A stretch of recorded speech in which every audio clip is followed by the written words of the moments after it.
Sa lungsod ng Santo Tomas, hindi lang mga nagsasarapang lomi at bulalo. Samahan mo pa ng kaping barako o kaya ay pagdadasal sa dambana ni Santo Padre Pio ang kilala dito. Dahil isa sa mga pinagmamalaki naming mga Tomasino ang magiting na bayani ng aming lahi, si General Miguel Carpio Malvar. Ngunit kilala nga ba ng ating mga kabataan si General Malvar? Kilala niyo po ba kung sino po ang kahuli-hulihang general na sumuko laban sa mga Amerikano? Ayun. Hindi po. General? Oh my God.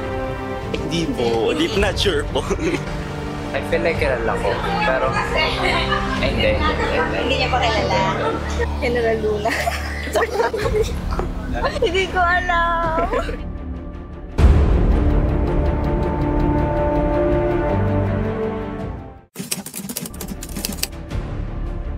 Si General Miguel Malvar ay ipinanganak noong September 27, 1865 sa Barangay San Miguel sa Santo Tomas, Batangas.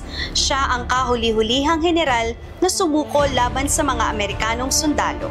May mga nagsasabing maaari siyang itala bilang pangalawang Pangulo ng Republika ng Pilipinas matapos mahuli si Emilio Aguinaldo. Ikinasal si General Malvar kay Paula Chavez Maloles at sila ay biniyayaan ng 11 anak.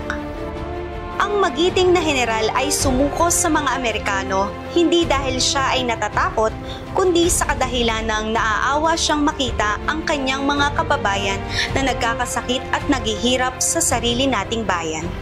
Matapos niyang sumuko noong taong 1902, namuhay siya ng tahimik at nagbalik sa kanyang unang minahal na propesyon, ang pagsasaka at pagnenegosyo. At bilang pagkilala sa katapangan at kabayanihang ipinakita ng ating general, matatagpuan sa lungsod ng Santo Tomas ang pook pangkasaysayang parke at museo ni General Miguel Malvar, kung saan matatagpuan ang mga personal na gamit, gayon din ang kasaysayan ng buhay ng isang general na Tomasino. At sa darating na September 27, sabay-sabay nating ipagdiwang at sariwain ang pagsilang ni General Malvar. Tapang at paninindigan, inspirasyon ng mga Tomasino sa pagbubuklod ng lungsod na progresibo.